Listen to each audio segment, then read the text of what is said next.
Bon, mesdames, messieurs, merci d'être présents ce soir à cette rencontre avec Elisabeth, qui nous a fait grand plaisir avec son exposition. Donc c'est l'avant-dernier jour, l'exposition termine demain. Donc si vous voulez encore parler de son exposition, vous pourrez encore le faire ce soir et demain pour inviter les gens à venir la visiter. Voilà, donc petit entretien. D'abord Maxime m'a dit qu'il fallait que je dise, donc je dis qu'il y a un captage, voilà, en vidéo que vous pourrez retrouver, donc vous pourrez retrouver cette vidéo de cet entretien sur YouTube.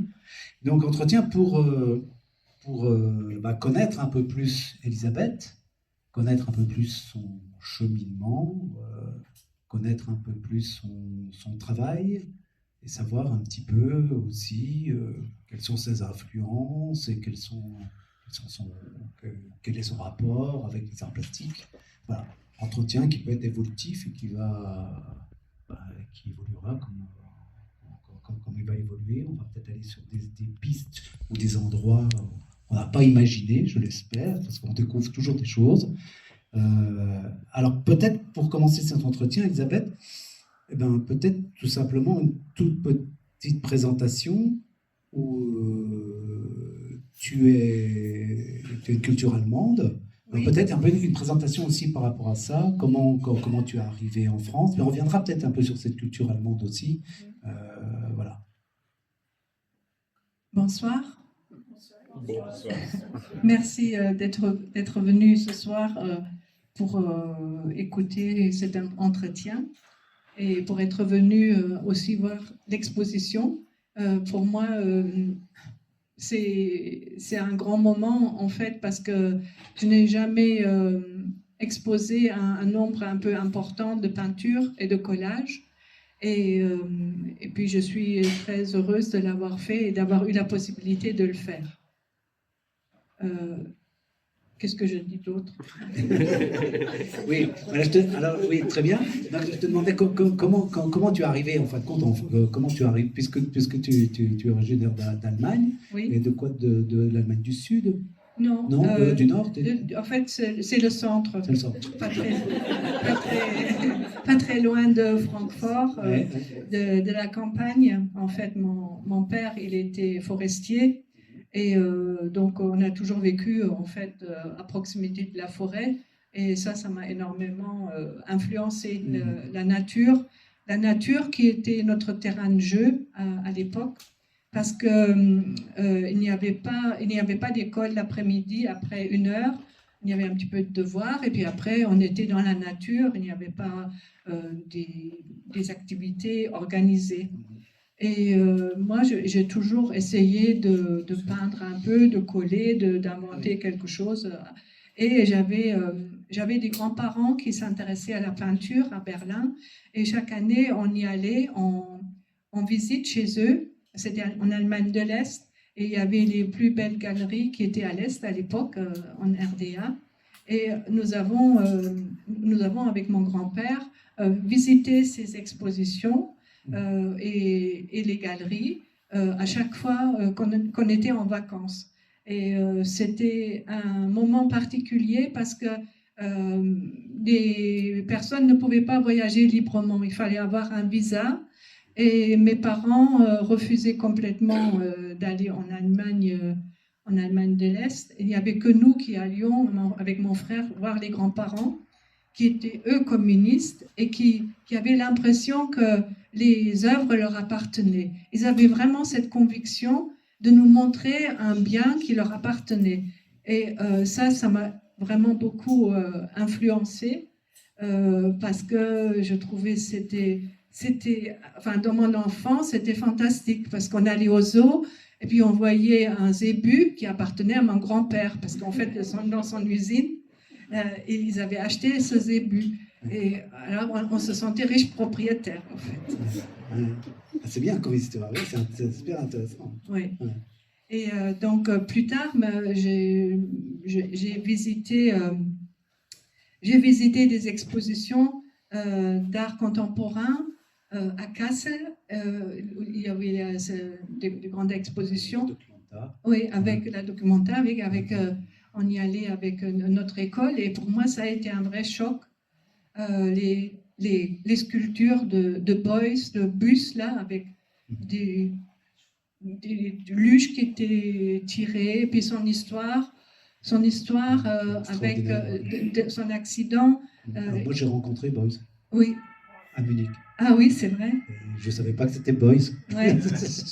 Ouais, j'ai rencontré Beuys parce que je suis resté 2 mois en Bavière et il replantait les arbres, les fameux chênes. Il l'a fait aussi à Munich, il l'a fait aussi à Kassel. Oui. Et je l'ai rencontré quand j'avais 16 ans. Donc j'étais avec un vieux monsieur très philosophe. Il dit, il faut que je t'amène voir un artiste, parce qu'il savait que je faisais un peu de peinture. Et donc c'est comme ça que j'ai rencontré Joseph Beuys. Et avec son grand chapeau, je me rappelle très bien, on a discuté peinture un petit peu et tout ça. Et il m'a signé un lapin. Donc j'ai un lapin de Beuys chez moi. Et c'est seulement 20 ans après que je me suis véritablement intéressé à Beuys. Et effectivement, à tout ce travail-là, qui est comme Joseph Beuys, qui est quand même dans l'art contemporain, c'est comme quelqu'un d'immense, enfin aussi important que Duchamp chez nous, quoi.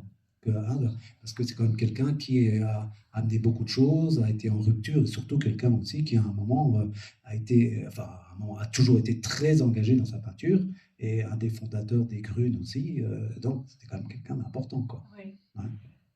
Ah oui, tout à fait. Et cette exposition, surtout celle de Kassel que j'avais vue, après j'en ai vu d'autres, mais ce choc, le choc de la découverte de l'art contemporain, ça a été pour moi vraiment déterminant, on peut dire, parce que ça m'éloignait complètement de ma maison, de mon éducation. Je trouvais ça vraiment gonflé, ce qu'on pouvait présenter à un public. Et en même temps, j'aurais eu envie de participer avec cette culture-là. Pourtant, voyant tout ça et voyant les Boys quand même qui étaient comme sur, par exemple, des installations, des choses comme ça, toi, tu vas quand même dans le domaine des arts plastiques vers, même on verra certaines techniques, mais tu as quand même une espèce de forme de classicisme dans ton rapport à l'œuvre. Tu vas pas sur forcément l'installation, des choses comme ça. Non, pas forcément, encore que ça m'intéresse. Après, ma façon de travailler, je l'ai un peu inventée parce que je me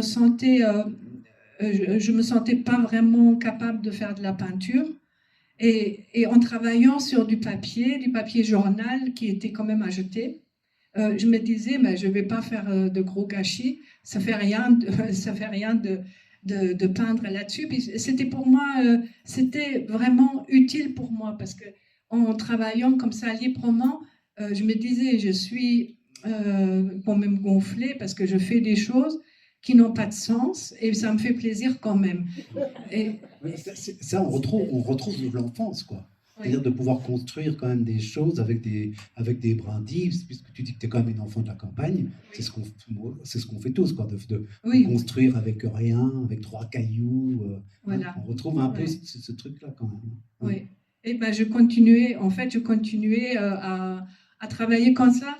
Et en même temps, je m'entraînais aussi à dessiner, parce que le dessin, il est quand même fondamental. En même temps, il faut être un petit peu à l'aise aussi avec le dessin, même si on ne veut pas, je veux pas faire des portraits ou quelque chose de reproduire la réalité, ça ne m'intéresse pas vraiment, mais n'empêche que ça fait plaisir aussi de comprendre un corps, de voir qu'il y a des jours où on peut dessiner, et puis même 20 ans après, on peut avoir un jour où on fait quelque chose qui n'a aucun sens, qui ne tient pas debout. Il y a quelque chose qui se passe en dehors de la volonté. Et c'est ça qui est intéressant.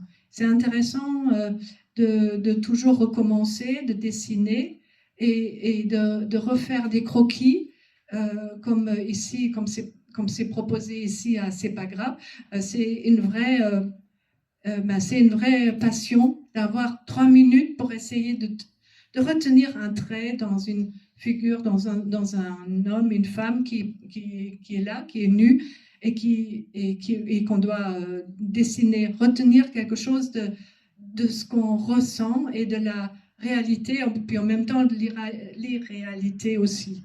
Et je continuerai, tant que je pourrai, je continuerai à lier toujours les deux, à faire ma peinture à faire ma peinture, mes collages que je fais librement, où j'ai des passages très difficiles et puis après j'atteins quelque chose qui me donne satisfaction et ensuite j'ai plus envie de recommencer parce que c'est tellement décourageant quand ça ne marche pas.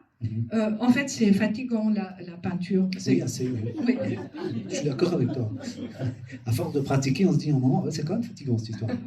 Alors justement, quand tu dis retenir, j'aime bien quand tu dis retenir, par exemple, sur un corps, une ligne, par rapport au modèle vivant, comment ça marche sur le paysage? Parce que tu as quand même pas mal de paysages ici. Oui. Oui. Oui, en fait, à force d'essayer, parfois il y a quelque chose qui en sort et qu'on peut. Est-ce que tu dessines aussi du paysage? Oui. Oui. Donc quand on a un paysage comme ça, tu as aussi des croquis de paysage. Oui. Oui. En fait, par exemple, ce paysage-là, ce grand paysage avec le ciel, c'est surtout le ciel qui m'intéressait. Quand j'ai commencé à faire cette peinture-là, c'était vraiment pour moi, c'était très pénible parce que j'avais essayé plusieurs fois. J'avais vu un pré à Fouchifol, donc dans le coin, donc toujours en rapport avec. Enfin, j'ai pas parlé du sujet de Lucie, qui était une personne qui a habité par ici. Et je voulais utiliser un peu ce paysage dans les Vosges pour faire quelque chose qu'elle aurait vu, que là où elle aurait marché, où elle menait sa chèvre au bouc, ou je ne sais pas, elle racontait des choses comme ça, cette dame que j'ai bien connue. Et là, je voulais faire un pré. Ouais, j'ai imaginé qu'elle aurait été là à se promener. Et en réalité, le pré s'éloignait de plus en plus de mon désir de représenter un pré dans les Vosges. Et le ciel, il était épais et dur. Et ce que je n'ai pas dit, c'est que je travaille aussi avec des amis qui me disent leur avis. Et c'est pas que je me laisse dire ce que j'ai à faire, mais quand il y a quelqu'un qui me dit ton ciel il est lourd, ben voilà, j'en tiens compte. J'essaye de faire un ciel un peu différent. Je recommence. Et c'est vrai que ce tableau-là, il était lourd, il était carré, il ressemblait pas du tout au projet. Et finalement, je me suis lâchée complètement de mon projet. J'ai lancé les bouts de papier que j'avais arrachés, recollés, je les ai remis sur le tableau en me disant, ben, de toute façon, il est foutu, il est à moitié troué, je vais l'abandonner. Et finalement, c'est en retravaillant librement qu'à un moment donné, ça a marché. J'ai eu l'idée comment faire le ciel pour qu'il soit intéressant, pour qu'il soit léger et en même temps expressif. Et bon, ça ressemble pas vraiment aux Vosges parce qu'on dirait que c'est un sol en basalte, donc ça fait penser un peu plus au nord, à des pays nordiques, mais peu importe, ça ne me dérange pas. Le sujet pour moi, c'est un point de départ et je m'en éloigne très, très souvent. Et en fait, toujours, je m'en éloigne et puis après, je pars comme ça sur mes idées. Et puis, si ça doit réussir, ben, à un moment donné, je m'arrête. J'ai vraiment le sentiment, là, c'est terminé, je ne fais plus un seul trait, c'est fini. Mais le sujet, as quand même, comme on en a parlé, tu as quand même besoin du sujet pour démarrer. Oui. Parce que tu pars pas d'une toile blanche, par exemple. Alors pourquoi et comment tu analyses ça? C'est pour te rassurer, ou c'est pour garder la relation à l'humain, peut-être? Je sais pas. Pourquoi tu... Je pars avec un sujet parce que ça me rassure. C'est vrai que ça me rassure. Quand j'ai essayé plusieurs fois de faire quelque chose qui n'a pas abouti, parce que chaque tableau commence comme ça n'aboutit pas, j'ai envie de le brûler. Et puis, à un moment donné, ça peut être tellement décourageant que je n'y arrive plus. Et là, par exemple, c'était arrivé quand j'ai fait cet arrosoir, qui est quand même assez simple, mais qui a aussi quelque chose. J'étais allée en février, j'avais très peu de tableaux et qui étaient vraiment terminés, et j'allais à la Mandroseraie, qui est aussi un atelier de peinture, avec Claude Guillot, qui est là depuis très longtemps et qui nous a montré beaucoup de choses. Et je lui dis, écoute, je n'arrive plus à peindre. Je vais avoir une exposition et j'ai que 3 peintures. Qu'est-ce que je vais faire? Alors, il a dit, bah tiens, je t'ai apporté un arrosoir, t'as qu'à faire ça. Et puis, en fait, voilà, j'ai commencé comme ça. Donc, je me suis servi de l'arrosoir. Après, je trouvais un panier et je travaillais sur ça. Et ça m'a donné un point de départ pour reparler de Lucie qui faisait son jardin, qui était, en fait, je crois que Lucie, cette grand-mère, elle n'avait pas une culture enseignée. Je ne sais pas si elle avait un accès à la culture, mais en tout cas, je me demandais toujours qu'est-ce qu'on peut avoir quand on n'a pas beaucoup de culture, avec quoi on peut avoir une satisfaction. Et je crois que chez elle, c'était beaucoup le jardin. Son projet, c'était une volonté de réussir quelque chose, d'avoir une maison avec un beau jardin. Je crois que pour elle, c'était une création. Et c'est ça qui m'avait intéressée. La vie qu'elle a racontée, qui était tellement dure. Elle disait ça en quelques phrases, mais ça me poursuit encore aujourd'hui. Par exemple, elle disait qu'elle travaillait à 6 ans et elle devait marcher dans le champ pour que les bœufs la suivent pour labourer, parce que son père est labouré, et puis les bœufs ne savaient pas bien aller droit. Donc elle a 6 ans. J'imaginais cette petite fille qui avait une responsabilité immense et qui avait ces bœufs énormes qui étaient derrière elle, qui soufflaient. Et ça m'a, par exemple, j'aurais voulu dessiner ça, mais je ne savais pas trop, j'ai abandonné l'idée. Mais c'était une idée que j'avais de montrer ça. Alors, je n'ai pas fait les bœufs, mais par contre, j'ai fait les tabliers qui ont l'air être gelés, là, sur un socle. Et c'était le genre de tablier qu'elle avait, avec lequel qu'elle avait tout le temps sur elle. Et en hiver, quand elle était jeune, elle devait laver le linge avec d'autres femmes du village à Robache. Elles lavaient leur linge et elles étaient un peu moqueuses. Elles regardaient le linge des autres. Pour elles, c'était pas le pire. Le pire n'était pas d'avoir un tablier mouillé qui gèle dehors, mouillé qui gèle sur le corps, ce qui était quand même très mauvais pour la santé, mais c'était que les autres femmes la regardaient et elle avait l'impression qu'elle se faisait juger pour cette intimité qui était imposée. Et ça aussi, ça m'a vraiment secouée quand elle racontait ça, la souffrance d'être obligée de partager son intimité avec des gens qui ne sont pas forcément des amis.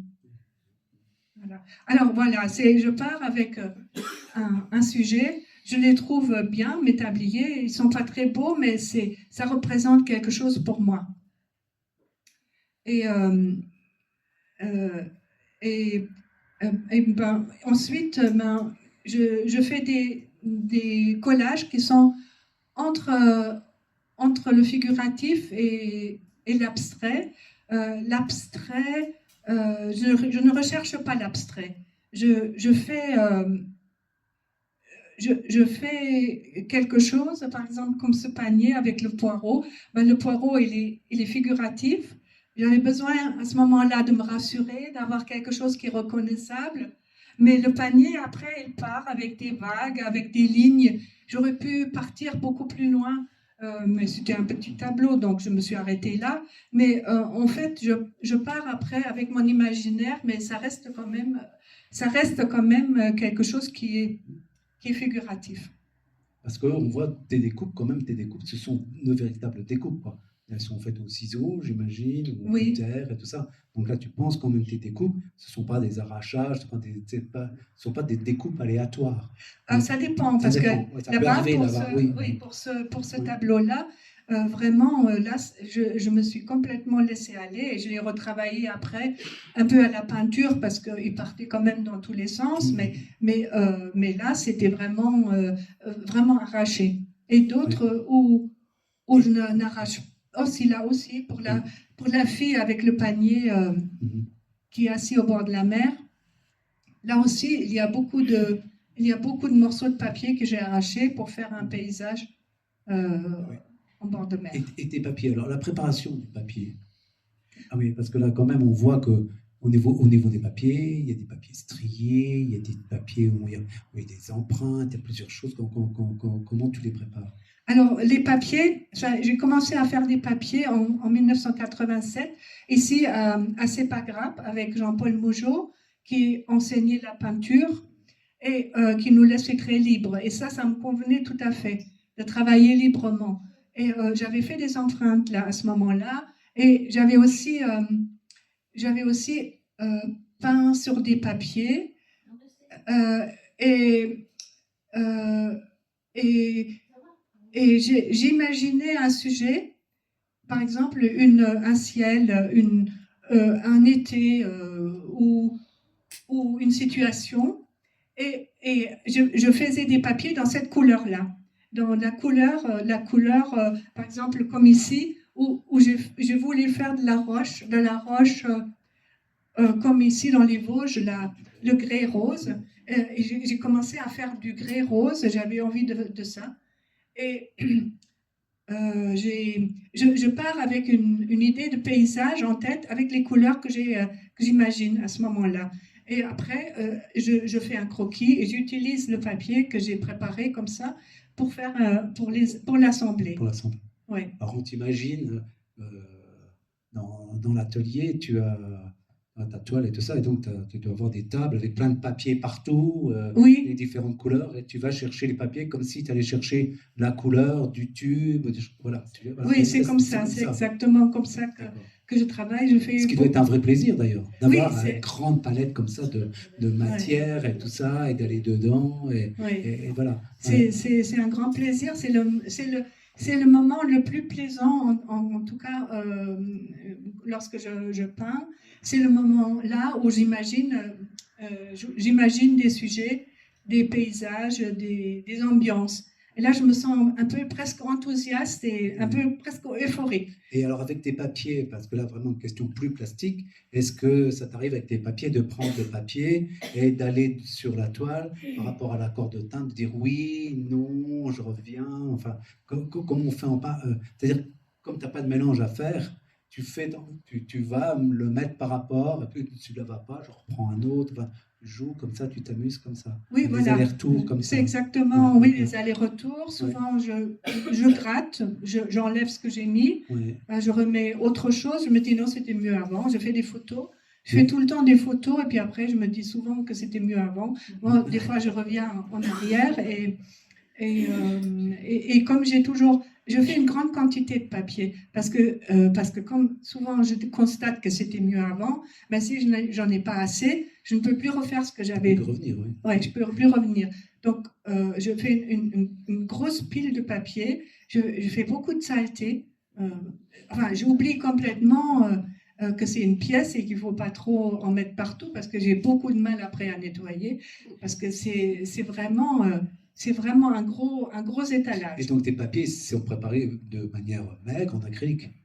C'est de l'acrylique, c'est tout à l'eau. C'est l'acrylique, oui. Oui. C'est de l'acrylique et pour faire les tableaux bleus là que j'ai pensé à des bleus de travail. J'ai utilisé aussi, j'ai fait des expériences là. J'ai utilisé aussi de la peinture à l'huile, mais qui sèche quand même, qu'on peut rincer à l'eau. Oui. Voilà. J'ai essayé ça et ça m'a intéressé aussi.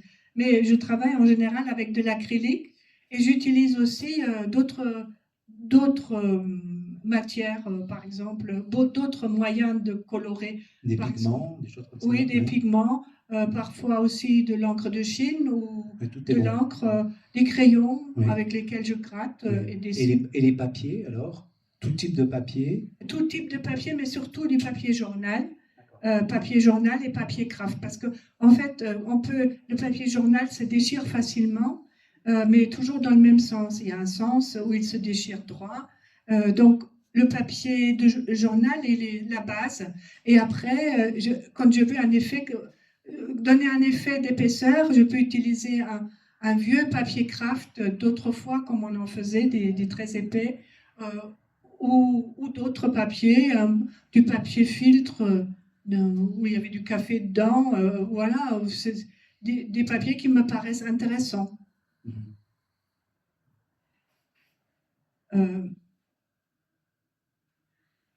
Ouais, par exemple, cette fille qu'on voit là, cette jeune femme qui a un panier. Donc c'est toujours Lucie, quand même. C'est toujours Lucie. Donc tu l'as transportée à la mer. Oui, je l'ai transportée à la mer. Alors elle a connu la mer ou pas, non? Non, jamais. Non. Si. Non, si, elle a connu la mer. Ah. Si. Alors voilà, je ne savais pas. Ah, bah voilà. Ah non, voilà. Alors, en fait, j'imaginais que c'était une femme en 1940, parce que j'avais vu une photo, mais en fait, elle a une attitude bizarre parce que c'était des personnes qui étaient assises sur un banc. Il y avait 5-6 femmes comme ça, serrées sur un banc. Et celle-là, elle me plaisait. Je travaillais sur ce personnage-là et j'imaginais qu'elle était seule, que les hommes étaient partis, que c'était difficile et qu'elle se débrouillait. En fait, c'est un travail aussi sur le travail répétitif des femmes. C'est un travail sur l'absence des hommes pendant la guerre. Et elle vend quelque chose, on ne sait pas trop si c'est de la viande ou du poisson, mais quelque chose qui n'est pas trop licite en fait. Et je pense qu'elle fait du marché noir. Enfin, dans mon imaginaire, elle faisait du marché noir. Et elle était là en train d'attendre quelqu'un qui vienne lui acheter ça. D'accord. Et voilà, je vis un peu avec, j'ai l'impression d'être avec à côté. Et après, quand c'est fini, voilà, je suis contente. Non, c'est bien de voir comment tu as quand même besoin de la narration et comment la narration, elle soutient ton travail, quoi. C'est le même cas quand tu parles, parce que dans le petit texte que tu m'as donné, et puis on l'a vu là, quand tu parles de cette histoire de soldats aussi, de guerre, qu'on a les 4 qu'on a là. Oui. Effectivement, j'ai vu, tu avais amené les 3 toiles.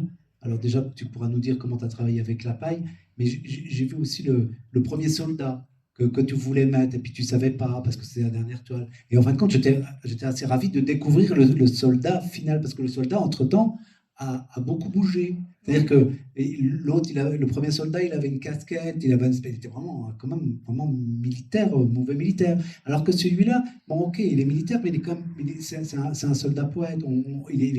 Son visage, il est quand même un peu rêveur, même s'il a la ligne rouge du sang qui est là, mais il a toujours ce côté comme ça, une espèce de poétique qui se met en place, même dans la guerre, quoi. Et c'est ce que je retrouve souvent aussi dans ton travail, c'est une espèce de poétique qui est là et que tu exprimes très bien aussi, quoi.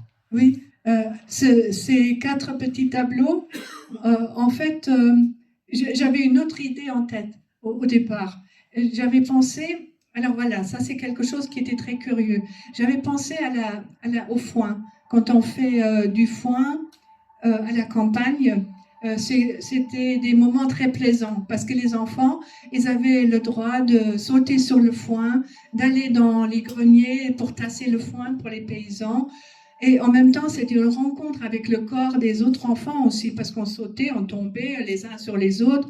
On transpirait, on n'était pas beaucoup habillés. Enfin, c'était comme ça un moment de poussière, de transpiration, de chaleur. Voilà, j'ai pensé à ça au départ. Je voulais représenter le foin. Et j'avais pas de foin, mais par contre, j'avais de la paille. Et je m'étais dit, je vais faire des impressions avec de la paille, des poignées de paille. Je vais dessiner avec ça. Et je commençais à travailler avec ça. Et puis, ça donnait un résultat. Comment il s'appelle l'artiste? Oui, Pollock, voilà. Ça donnait un effet comme si j'avais fait, des petits tableaux de Pollock. Alors, j'étais très angoissée parce que, évidemment, quand on travaille, on a vu beaucoup de choses, nous tous, vous aussi. Chacun a des milliers peut-être de peintures dans la tête. On peut par hasard faire quelque chose qui ressemble à quelqu'un. Et là, je m'étais dit, je fais du mini Pollock. Ça, c'est quand même une idée qui n'est pas très bonne. Alors, voilà, c'était des couleurs avec blanc, noir, rouge. Et j'avais déjà vu ça dans des revues. Ça m'a choqué que je puisse refaire quelque chose que j'ai déjà vu. Alors j'ai continué à travailler avec d'autres couleurs. J'ai gratté dessus et le regard, en fait, il ne s'attardait pas sur un endroit dans le tableau.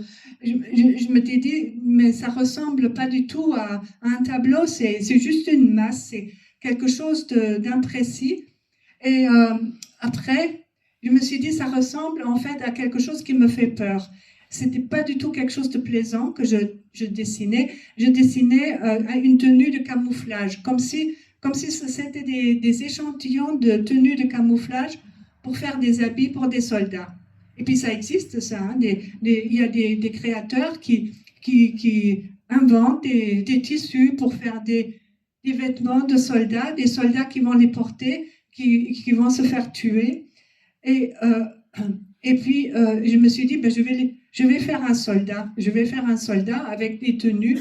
Et j'avais fait ce soldat que j'avais vu sur une photo. Et sur le dos, c'était marqué qu'il s'ennuyait de ses parents, qu'il voulait retourner à la ferme et qu'il était là complètement inutile à attendre dans un champ.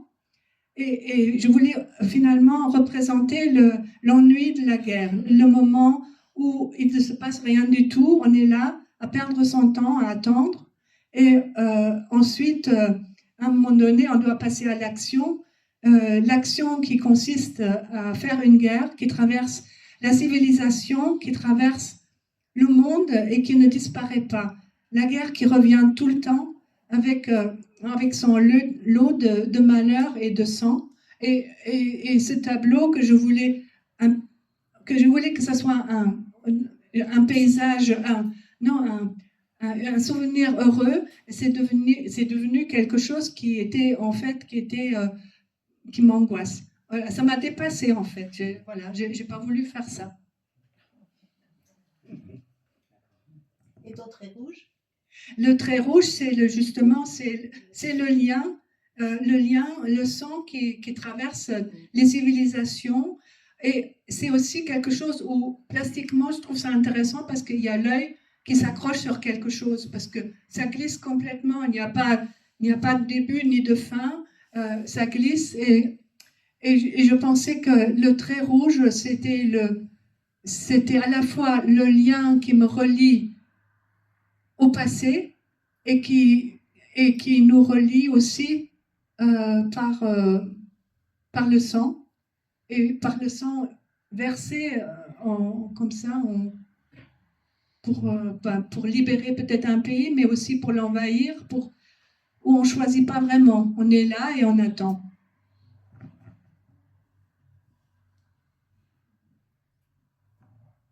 Donc voilà, oui, oui.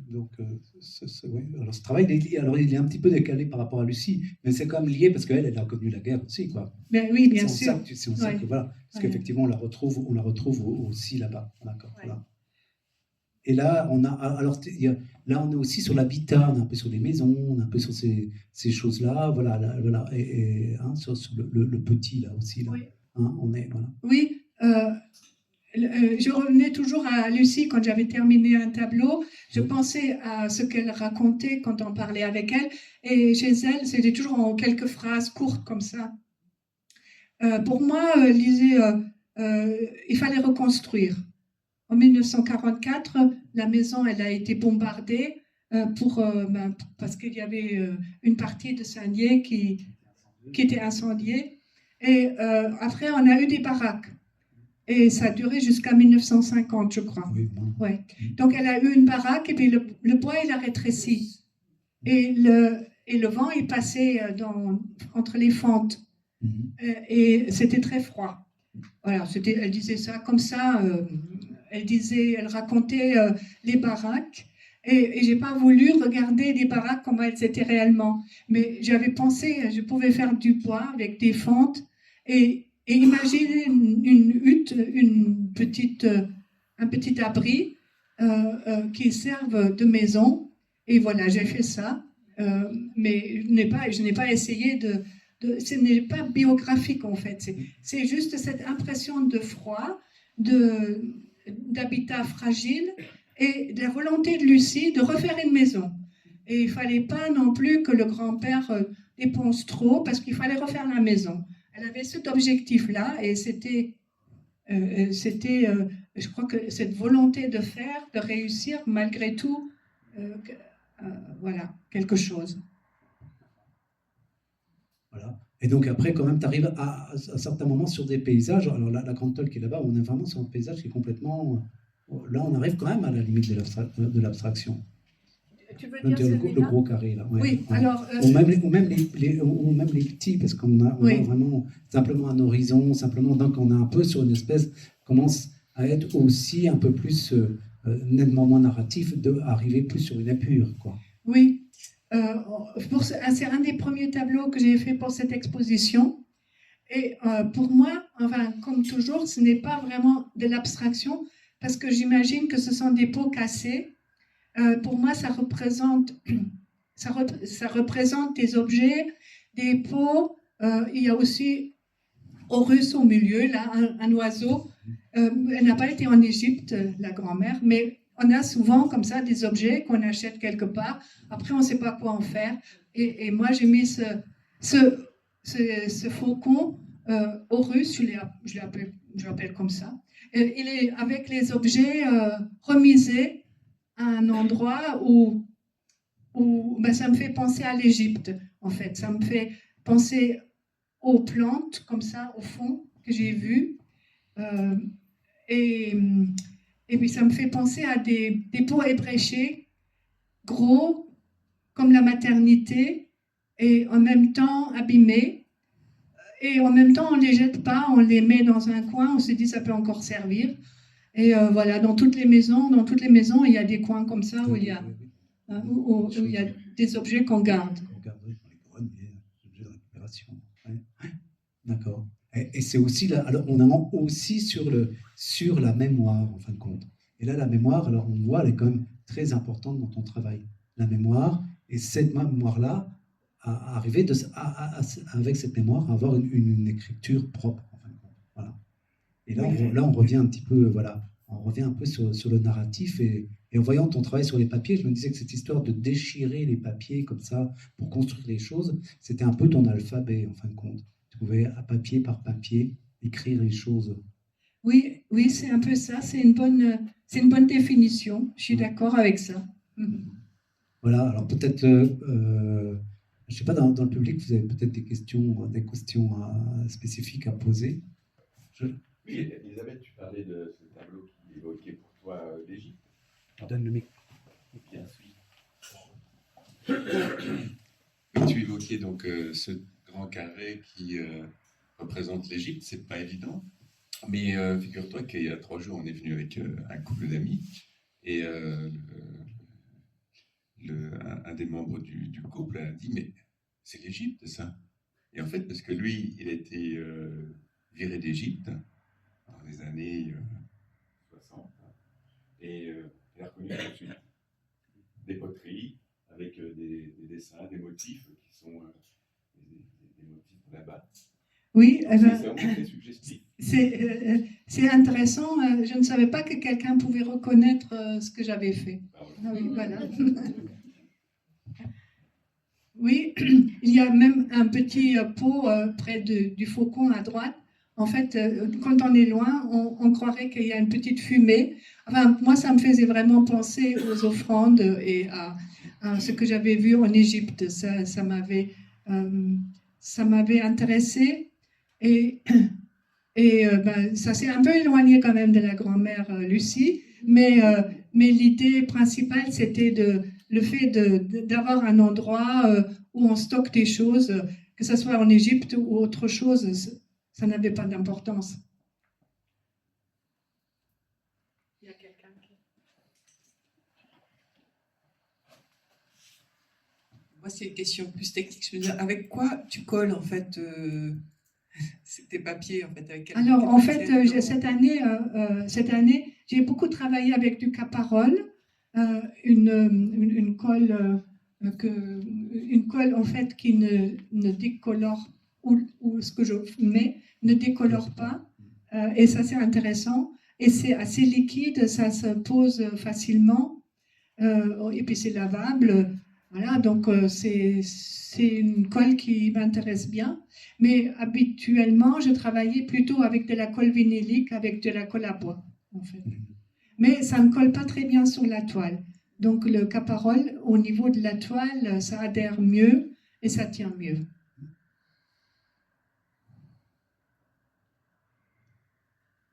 Oui, puis il ne dégrade pas du tout la couleur. C'est-à-dire quand on prend un pigment dans le Caparol, on a exactement la même couleur. Il n'y a pas de dégradation au blanc. On a vraiment la couleur. Ça, c'est bien. Ça peut garder aussi les textures qui sont bien. Voilà. Donc voilà, donc c'est quand même quand tu as réussi sur ce travail-là, parce que c'était quand même pas évident, tu arrives là à avoir une belle unité aussi quand même à ce travail-là. Mais tout à l'heure, on a parlé, alors tu nous as parlé de ton enfance, et donc comment si tu avais ce travail d'enfance, mais comment tu es venu en France, et comment tu es venu aux arts plastiques après? Naturellement, tu t'es inscrit, arrivant sur les lieux, tu t'es inscrit dans des ateliers, ou comment s'est fait ce cheminement-là? En fait, j'avais des grands-mères qui faisaient de la peinture. Elles étaient en Allemagne autrefois de l'Est, mais c'était au nord de Berlin, à la frontière polonaise. Et elles avaient eu une formation pour faire de l'aquarelle. Et, pardon. Et puis, il y en avait une qui travaillait réellement. Elle faisait de la peinture pour KPM. C'est un peu équivalent à Meissen en Allemagne. C'est de la porcelaine. Voilà, bien sûr, ce n'était pas très inventif, mais c'était quand même de la peinture. Et puis, elle s'intéressait à la peinture. Il y avait du côté de mon père, il y avait ses grands-mères qui s'intéressaient à la peinture et qui essayaient, dans le cadre de ce qu'elles pouvaient faire à l'époque, d'inventer un peu quelque chose. Voilà. C'est ça qui m'a... Je me suis identifiée à la fois aux grands-parents à Berlin, les autres, qui étaient ouvriers, mais qui s'intéressaient à la peinture, et puis à ces deux grands-mères qui venaient de la société très différente, où les filles pouvaient éventuellement faire une formation de peinture. Mais bon, voilà, c'était juste comme jouer du piano, il fallait rester à sa place.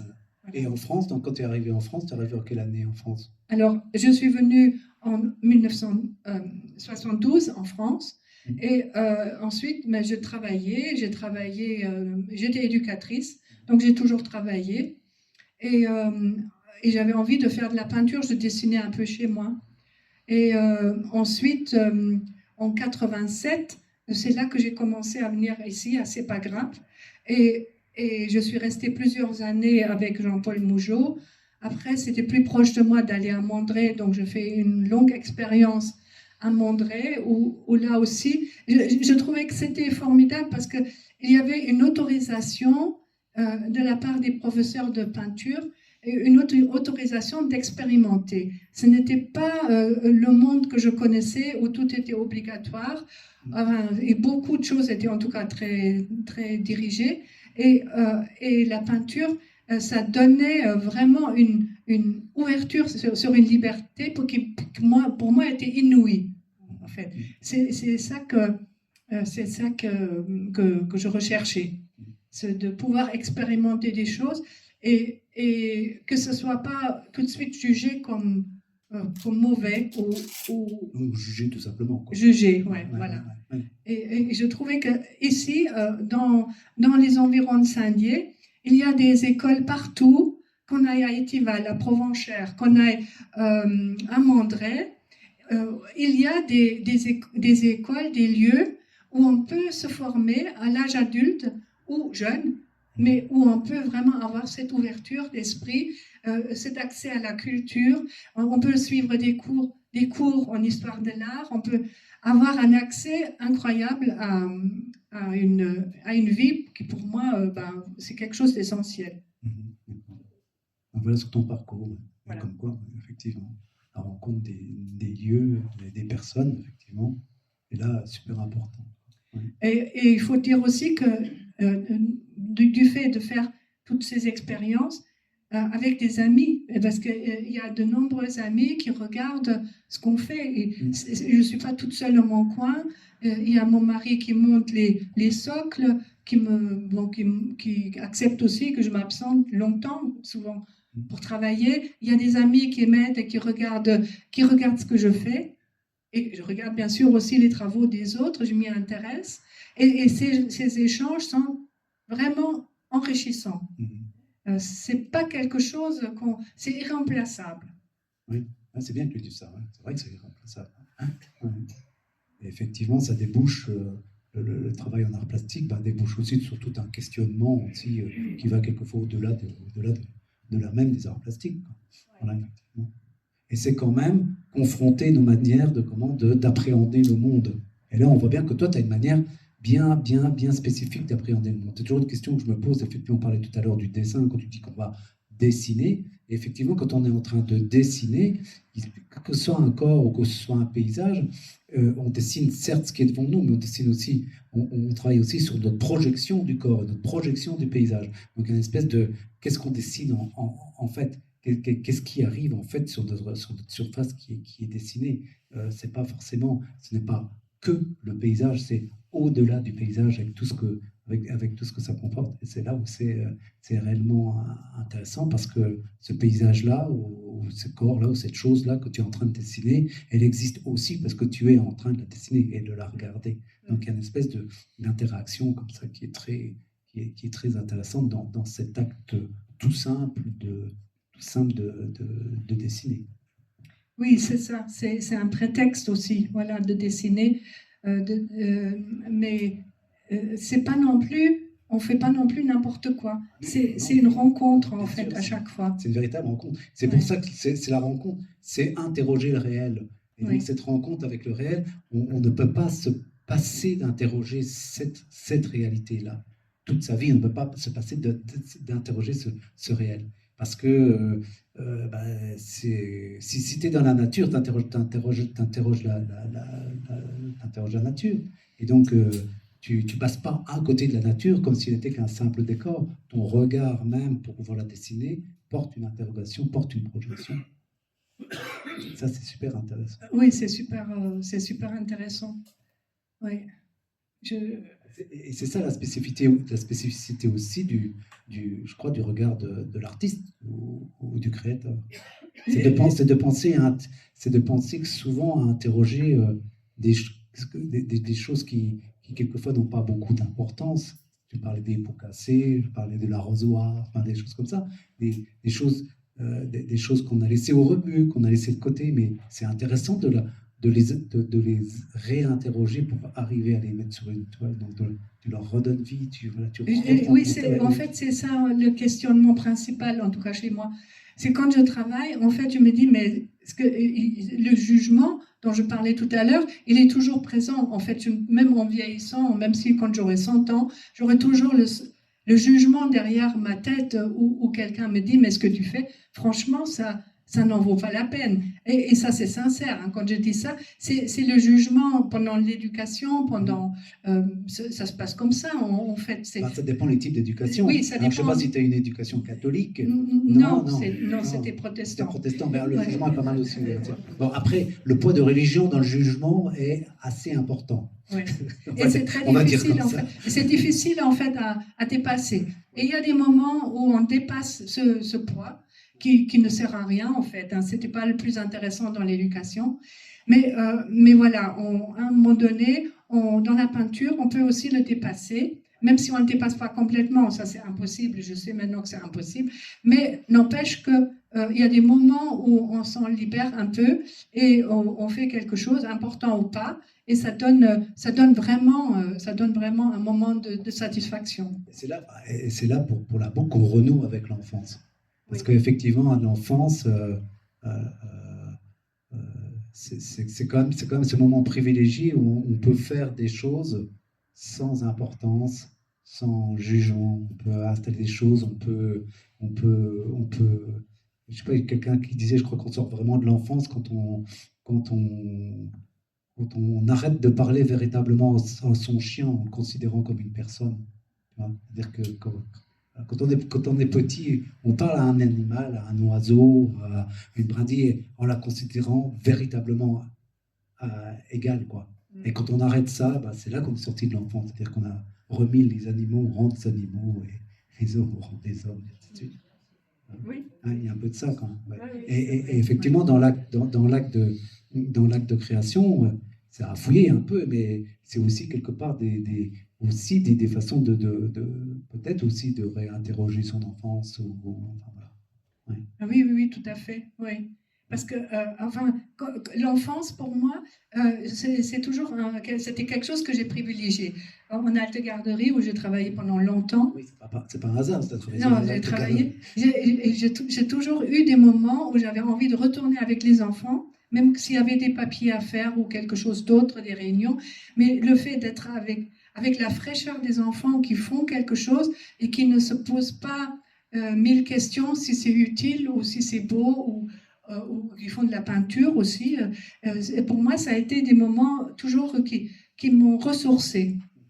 C'est vrai, oui.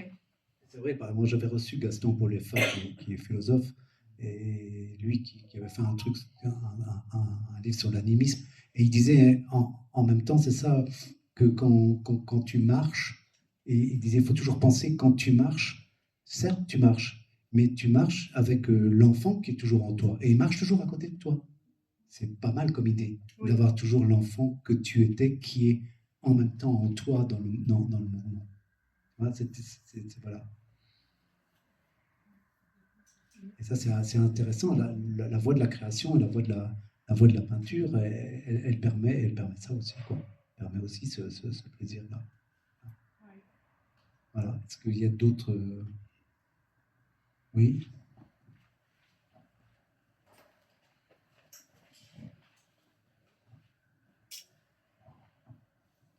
C'est un merci à Elisabeth, parce que si les enfants t'ont apporté, toi tu leur as apporté énormément. Bravo et merci. Merci Michel.